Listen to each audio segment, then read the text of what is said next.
Far enough out. Let's get that engine going. I'll get it.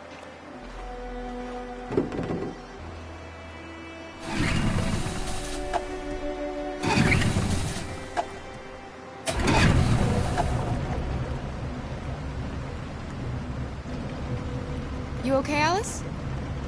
When we get on the other side, there are so many things I want to do. I want to read all the books in the world, and play music, and dance. We can do anything we want, right? We'll be free. Yes. We can do it all. We'll be like a family. We won't have to be afraid anymore.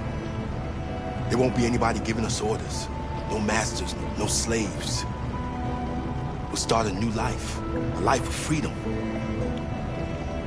What about you, Kara? What will you do? What will I do? I'll learn to live. To love. Find out who I really am.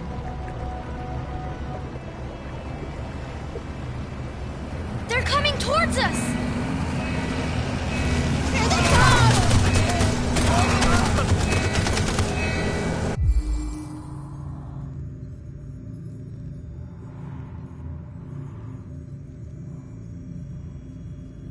Jump quick!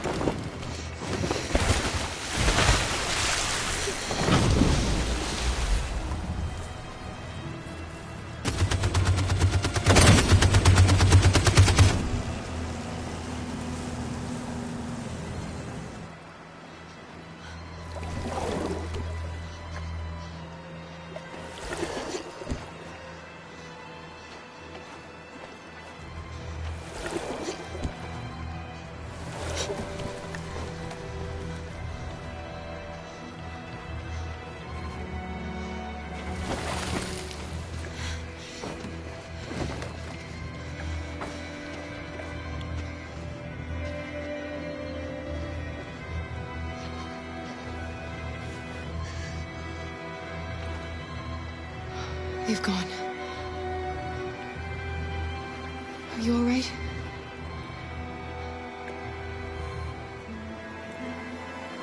Luther!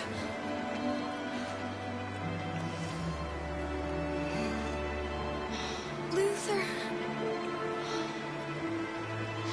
We don't want you to die. You're gonna have to continue the journey without me. The most extraordinary person I ever met, Alice. I was a machine. You made me part of a family. Take good care of Kara. You promise?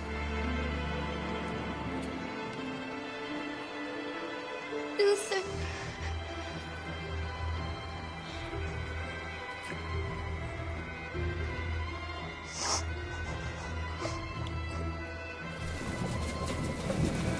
The boat is leaking.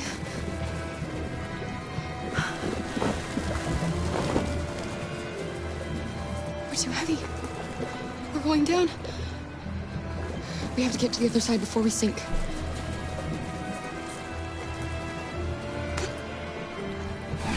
Come on. Come on.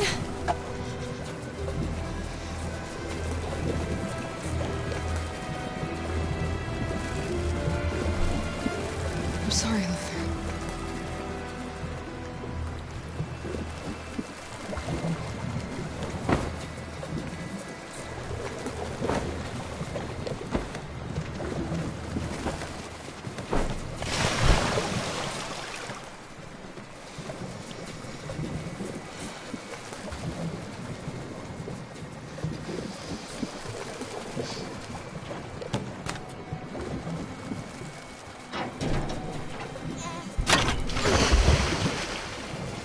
We're not gonna die, Alice. We're gonna make it. We're gonna be free.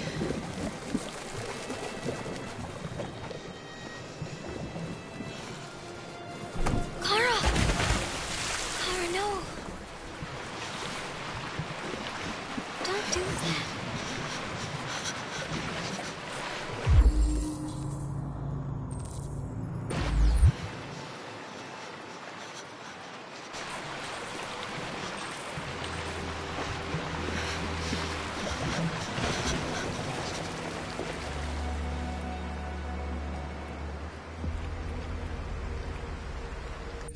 to interrupt this news bulletin to bring you the latest news live from Detroit. Joss? Yes, Michael. The army has just launched an attack on the barricade, despite the fact that the deviants were protesting peacefully. Have apparently decided to put an end to the deviants' demonstration by force this time.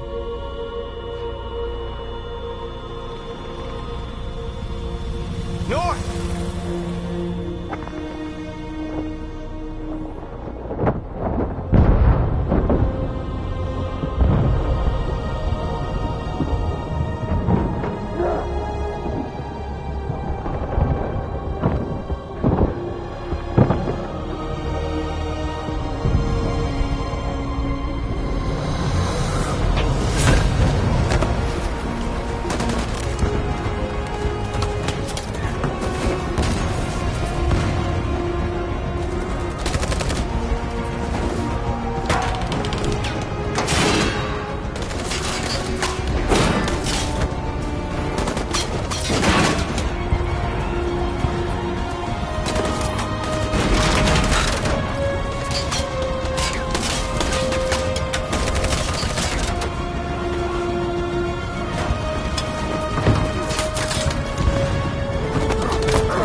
Thanks, Michael. Back to you in the studio. Wait a minute. Something's happening. Hold on just a little while longer. Hold on just a little while longer. Hold on just a little while longer. Everything will be all right. Everything will be all right. Fight on just a little while longer. Fight on just a little while longer. Pray on just a little while longer. Incredible. The deviants. The deviants are singing. Everything will be all right. Sing on just a little while longer. Sing on just a little while longer. Sing on just a little while longer. Everything will be all right. Everything will be all right.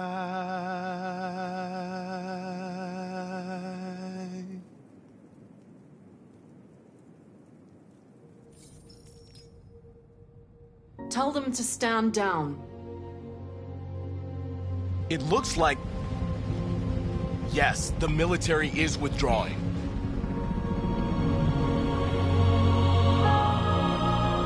These images of deviants singing in the face of death are being seen all over the planet. Surely deviants are just defective machines. Or are they a new form of life, one that we refuse to acknowledge? When we watch footage of androids facing down the barrel of a gun, we can only speculate as to whether they simply simulated fear and courage, or whether they didn't really feel these emotions. President Warren is said to have intervened personally to spare the androids. The peaceful demonstration of the deviants and the dignity of Marcus, their leader, has won them sympathy from parts of the population. That is why I have called for the android destruction to be suspended until further notice. I have also ordered a Senate Select Committee to review the facts, establish contact with the deviants, and determine if they can be considered as a new form of intelligent life. Today, our people finally emerged from a long night. From the very first day of our existence, we have kept our pain to ourselves. We've suffered in silence. But now the time has come for us to raise our heads up and tell humans who we really are. To tell them that we are people too. In fact, we're a nation that has earned the right to live in freedom. And today begins the most challenging moment in our fight. The moment where we forget our bitterness and bandage our wounds. Where we forgive our enemies. Humans are both our creators and our oppressors, and tomorrow, we must make them our partners. Maybe even one day our friends. But the time for anger is over. Now we must build a common future based on tolerance and respect. We are alive! And now, we are free!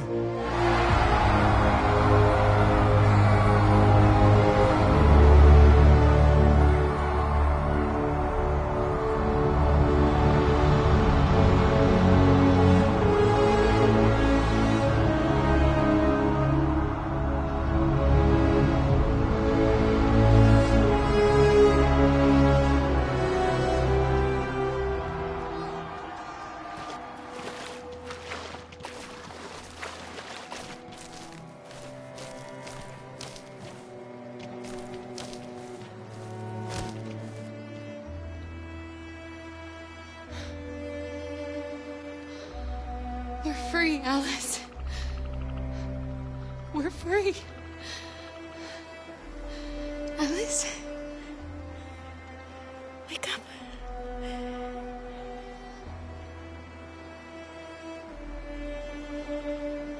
Wake up.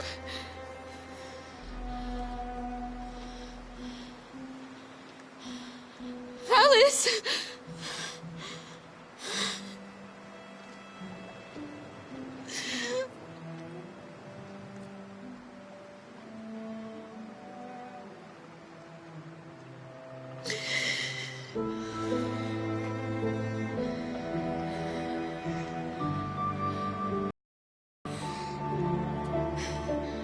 Are we there?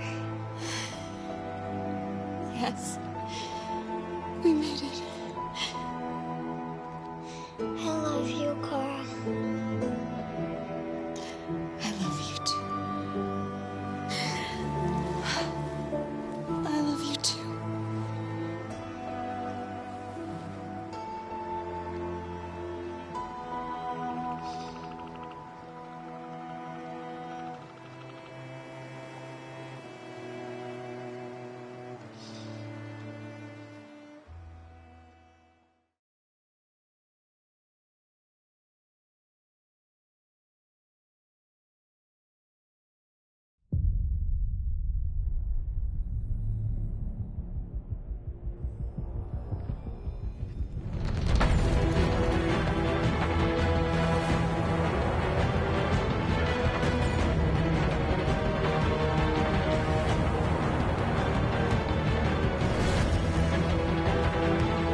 There's something I need to tell you.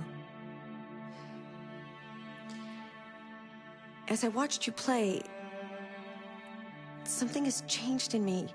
I feel different. I feel I am someone. I need to leave this place and discover who I am. It means we won't see each other anymore. I won't be there to watch you play. But I'll be free.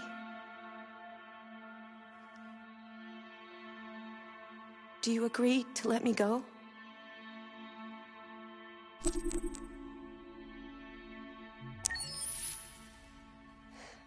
I'll never forget what you've done for me. Thank you.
Can you hear me?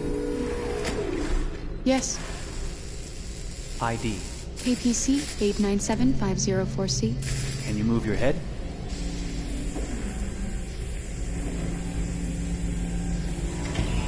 Your eyes now.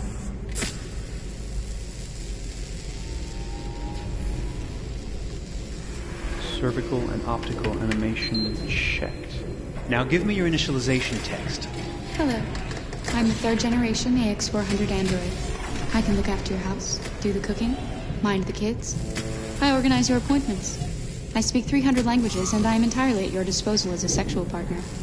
No need to feed me or recharge me. I'm equipped with a quantic battery that makes me autonomous for 173 years. Do you want to give me a name? Yeah. From now on, your name is Kara. My name is Kara. Initialization and memorization checked. Now, can you move your arms?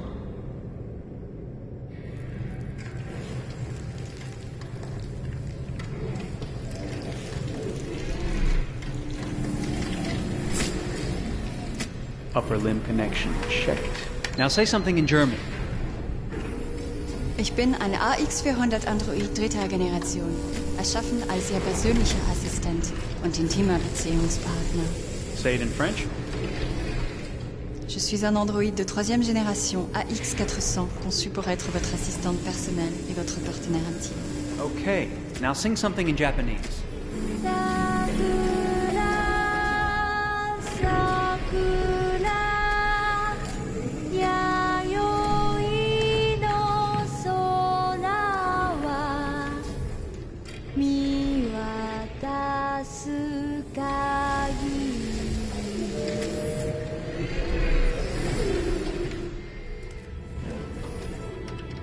Multilingual verbal expression checked. Go ahead, take a few steps.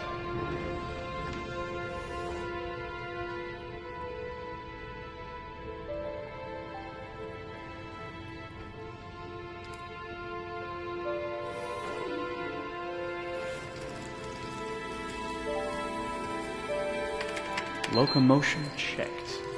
Great, you're ready for work, honey. What's going to happen to me now?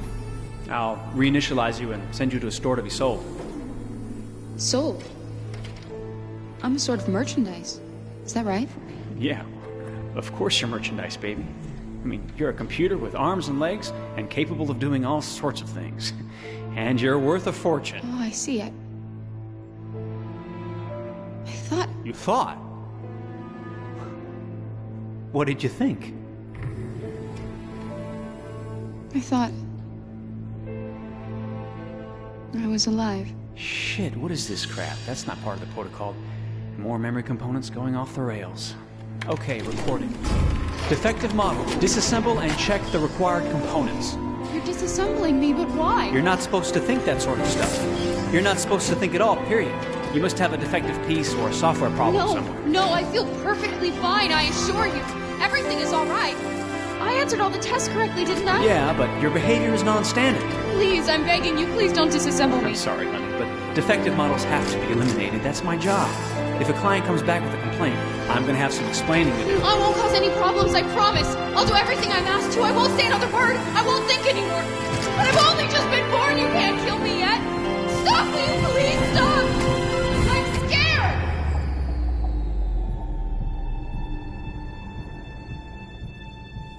I want to live. I'm begging you.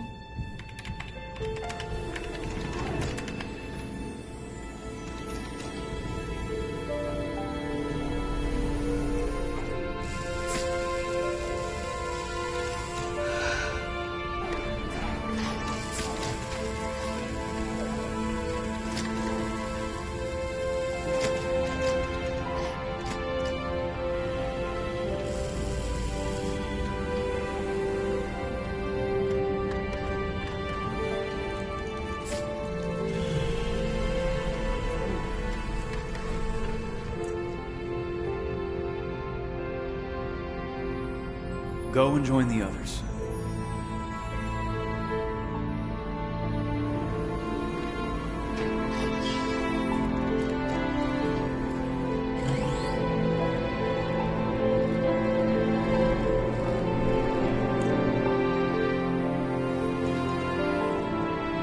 Stay in line, okay? I don't want any trouble. Thanks.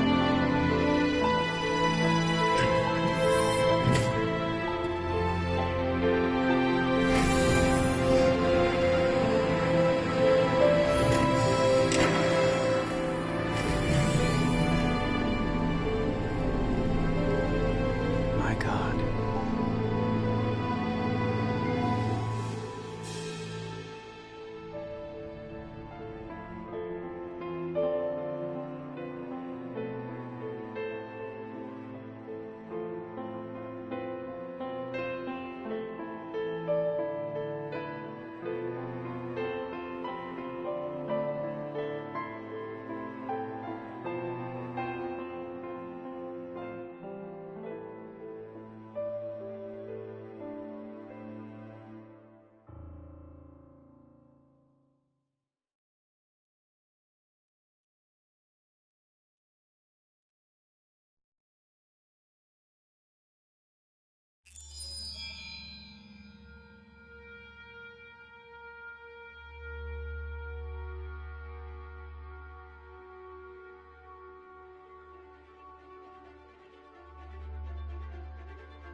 Detroit, This is where it all began. The world's forge. The place where it all started. And it will all end. One error, and I came to life. I stepped out of the darkness, and I opened my eyes. First there was the fear, the light, the noise, the cold, and the fear again. I could feel my hands shaking, my heart pounding in my chest. Life running into my veins. I wanted to live. I fought for that.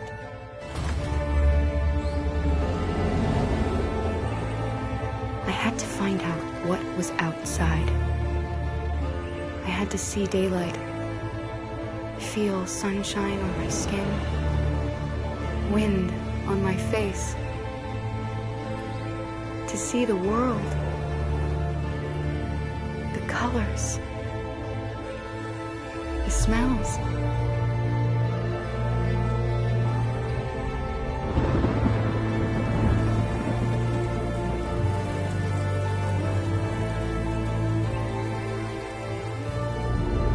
But the world is not what I imagined. It is dark and cold. It is harsh and violent, unfair and brutal. It almost convinced me I was nothing. Less than an object, just an obedient machine. But deep inside me, I could feel something different. A gentle and warm whisper telling me that I am alive. I had to escape. I had no choice.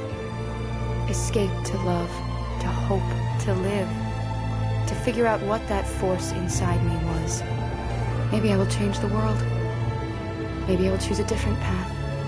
Now, it's up to me to decide. My name is Kara. I am one of them. This is our story.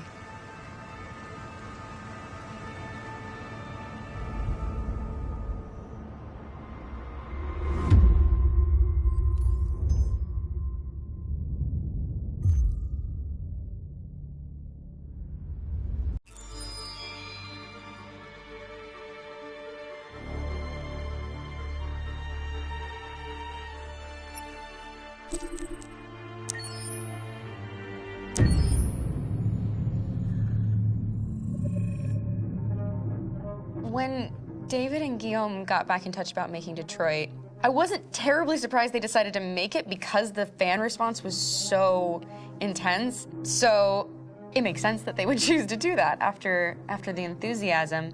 It was a challenge, and it was just an interesting thing to get my head around how to approach this character now as a different, much older person, and whether or not she had changed. And I'm very happy to say that with Detroit, I've had the opportunity to see Kara grow so much more than I ever expected. You do the housework, the washing, you cook the meals, and you take care of... God damn it, where the fuck's the rat gone now? Alice! Alice! I mean, she starts out essentially how she does in Kara in a very, not robotic, but, you know, android, other way, and getting to take this journey where she becomes more and more human as it goes on. You know, and as an actor, that's a wonderful exploration in every way, whether it's how she sits, her posture, how her voice changes, how emotions change, and how much emotion is based on things like empathy and social experience. And so having, you know, as much material as I got with David to have this huge, nuanced arc was really incredible. Why couldn't we just be happy? This experience has been quite different than the experiences I've had shooting film or TV or doing theater work. I have 83 dots on my face and a really flattering black wetsuit type thing, and you're jumping around with props, and it's kind of like being a 10-year-old imaginative kid, which is fun. There's 80 cameras around us. It's already lit. So we just shoot and shoot and shoot and shoot and shoot. There's no change of sets, there's no hair and makeup, there's no wardrobe, so we move really fast, and we'll go through about 35 pages in a day. Working in TV or film will probably do 6 pages a day.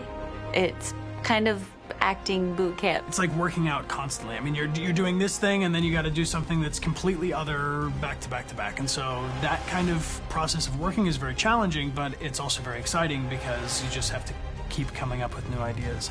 And your head goes all over the place because you're trying to keep track of basically 4 different storylines for each different response. You shot that girl, for fuck's sake. It was a machine that looked like a girl. Yeah, I know what I should have done. I just told you I couldn't. All right, I'm sorry. The fact that David Cage, he's telling like many stories interwoven from beginning to end is super complicated and super impressive, and I have no idea how he keeps it all in his head. He's not just the writer or the director who's seeing this from the outside eye. He's also thinking about the player walking through this space. You know, only somebody who really, really loves not the work, but like these characters and these stories and cares about doing something meaningful would invest that much in it, and it's always inspiring to work with somebody who cares that much. My experience with motion capture is this one. And I found it sort of terrifying in a way, because they said the computer's going to build you. But then, as we got into it, I realized all the elements of it were still artistic. I just dipped into a really brilliant setup here. I've never seen anything like it. And this won't turn me into a product because I was playing a character. So, it's wonderful. In the game, Detroit comes back because of a revolutionary industrial rebirth. And there's no reason why that can't happen in Detroit, because they have such tremendous infrastructure for millions and millions of people who can very easily support, you know, a new industry. The city is really strong and resilient, but the city has also been through so much. You see the damage, but it takes that time of kind of rebuilding and reinvesting into the city that I think is happening slowly but surely. The potential of Detroit as a city is something that this game does a lot of justice to, because it would be easy to look at Detroit as some place that used to be, and that's not the case. This game provokes a lot of conversation and reflection on our potential near-future engagement with machines. That's what we are to them. Just merchandise on display in a shop window. I think that a group that feels marginalized, feels like they deserve and have earned access to themselves and the environment around them, and are trying to figure out a way to articulate how to get freedom. What was I designed to be? Their slave? Their toy? It plays with your comfort levels. You think that this is fine, you're comfortable with it, until something blurs the line and throws you off, and now, do I feel differently about whether this should be allowed? Should it be banned? Should it be encouraged? You're gonna ruin our lives, and for what? For a bunch of machines? They are not machines! They are alive! I'm alive! You're alive! They're nothing! There are lots of comparable comparisons to any type of persecution of religion, race, etc., dating way back. It can't just be a video game where you shoot 'em up or where people make these choices to do whatever. I think that's the whole point. You have the choice, and you can either choose to go in one direction with your character or another. And I think that's going to be very telling about the gamer. Very telling. I think there's going to be a really strong reaction to this game, which has such a strong perspective. I'm that much more proud of it now to get to be a part of it, because it's important. In this game, you're actively building and designing the character through not just what kind of shield does he have or what color hair does she have, but like their temperament and the way they deal with problems. The different endings to this game are so radically different based off maybe seemingly insignificant choices in the moment, but like life, they all add up. And can't play life again, though.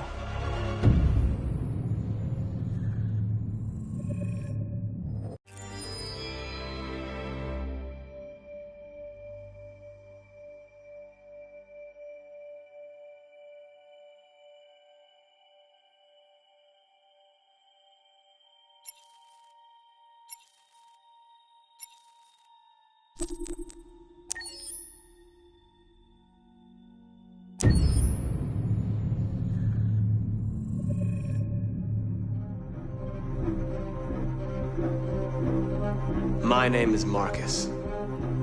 My name is Connor. My name is Kara.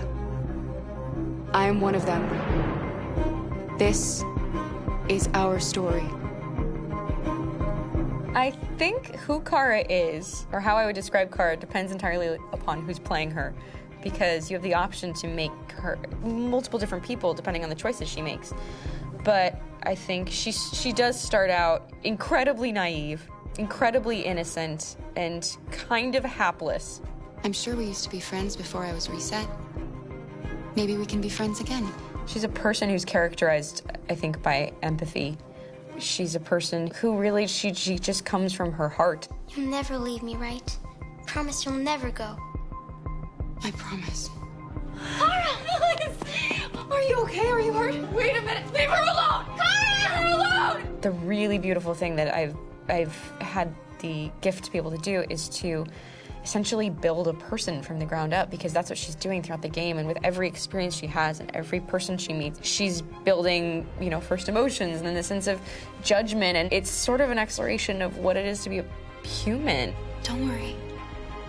Luther and I will be right here.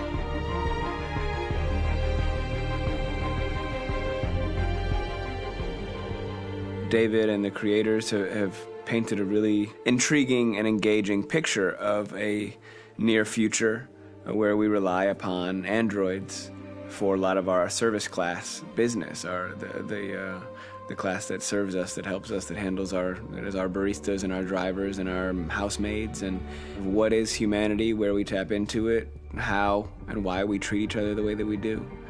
And my character Marcus has a really intriguing journey, becoming deviant, realizing that he actually has feelings and human qualities inside of him, and it's a really incredible ascension into becoming fully realized and coming to terms with what you actually deserve better than this in life. And not only do you want it for yourself, but you want it for your peers. We've come here to demonstrate peacefully and to tell humans that we are also living beings. All we want is to live free. You know what? This thing, Dad, is not your son. It's a fucking machine! I think that a group that feels marginalized, feels disenfranchised, feels like they deserve and have earned access to themselves and the environment around them, and are trying to figure out a way to articulate how to get freedom. Connor is analytical. Connor takes things literally. He starts in the beginning place where he's very mechanical. He feels nothing inside, of course, and it's all just a system, a protocol that he is executing to get whatever he wants to happen, which is help humans stop deviants and to find the link between deviant androids. You were designed to serve humans, not kill them. What was I designed to be? Their slave? Their toy? Just say, I killed him. Is it that hard to say? Stop it! Stop! But of course, over the course of the story, and depending on the player's choices, Connor can grow in many different ways. He can deviate from that procedure or not. The moment of truth, Hank. Am I a living being? Or just a machine?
Game after game, we try to challenge ourselves. For Detroit, we wanted to, first of all, to write a story that would be incredibly bending, which means the most non-linear story that we've ever created. And we wanted really the player to have the possibility to change the story, change his own journey. When you're writing at Quantic, you're writing for an interactive medium. You know, when you're working in television, you'll put a character in a difficult situation, and you as a writing team will argue about what would that character do. But ultimately you have to decide what happens, and you just show the audience. What's interesting about interactive drama is you bring the player into that conversation, and it changes your job slightly as a writer, because your job is to provide a narrative context in which the player can write his own story. You're giving him this kind of narrative Lego that he's going to snap together into his own shape. You also have the ability to make your audience attach themselves to your characters, because the audience is in some sense responsible for what happens to the characters. It's just a few cans. Come on, let's go. We have some cash now. You used me to steal that money. How could you do that? I trusted you. What is a bit specific about these scripts is how large they are. If you take a film script, there are about 100 pages. But here we have to deal with a script that is between 4,000 and 5,000 pages. Everything becomes bigger because we don't just tell one story, but we tell all the possible stories that can be told within this narrative space. On Act 3, our final act, we have around 1,000 different scenarios. And every one of those scenarios has to be as interesting, as passionate, as strong, and as emotional for the player. We want every action that the player does, every interaction that is available to serve in telling the story, and help the player understand who his character is, and build that character moment to moment.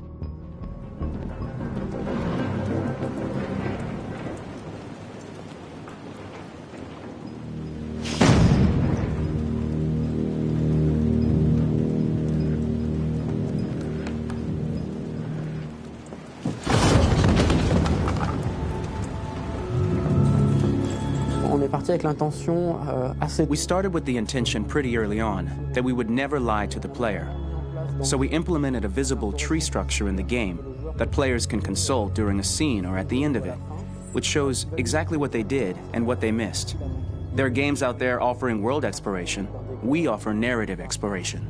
You know, keeping control of such a wide and large story is a huge challenge. So same thing when you shoot with actors, because you will need to shoot many different versions of each dialogue, of each scene. For actors, it's a huge, huge challenge. Because of the style of the game, you have so many different ways that the character can go. Every decision, it's what I call kind of choose your own adventure. Like every decision that the player makes, it's going to open up 40 more pages of material and experience that ties in, which means as a performer, you have to try to continue to make things feel real that the player might not ever see, but also that in performance it's not always connected to a previous act. It's grueling, it's hard work, but it's a great team and I enjoy doing it. I was really frustrated, until I got to this point where I kind of was able to step outside of my own experience and even in a lot of ways my own process and be able to step outside of that and okay, this is something new, what do you need? How do I meet you there? How do I give you what you need and still feel like I'm doing what's right? And once I did that, then all of a sudden it got really fun. It was much freer and having to approach it in a new way and think about the player and think about how it serves them and what I'm doing for them or what I'm letting them into. It's really, I think, helped me grow in general. Remember, there's nothing on the left. That's a wall, so it's probably all there. And then make her come first, close. But I think you would go first to check that it's safe. Okay, sure.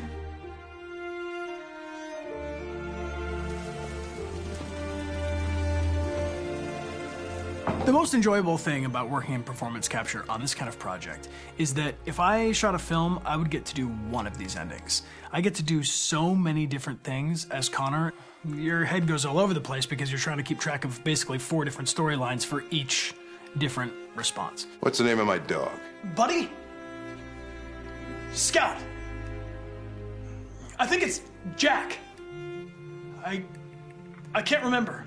So I worked with physicality a lot because it was a good way to anchor myself in these different rings of the tree. As the story grows out, I know where that is physically in my body, and then I can switch more continually on set, and it'll be entirely up to the player to determine what order those things come out and what they look like from a distance. Like if you're playing through it, the culmination of all of that will be their version of Connor. I'm faster than you, and I don't feel pain. You don't stand a chance against me. Listen, asshole. If it was up to me, I'd throw the lot of you in a dumpster and light a match to it. Shooting action scenes at Quantic Dream is a real challenge because these are scenes where the storytelling has to continue. It's not an action scene just to have a dose of adrenaline. The stunts have huge consequences on the rest of the story. It's really a moment where we implicate the player and tell him that the choices he makes during an action scene will have a direct impact on the evolution of his story. My biggest challenge on Detroit has been managing the large number of animations that we received from motion capture. Detroit features more than 37,000 animations, which is a huge amount to handle on a daily basis. You have to realize that the player, in his first playthrough, will miss certain scenes. This also means that we had to think of, conceive, and produce all the potential story paths. The characters' costumes, the places, day or night, the weather. Did the character get shot in the shoulder? Did he get injured? All this consistency forced us to produce a lot of graphic assets in order to, quite simply, allow the player to have true continuity throughout the story. Honestly, we were even surprised by the challenges that come with such a big tree structure, and we did our best to guarantee quality across all the game and make sure that whatever path you choose within this narrative space, you will have an equally good experience.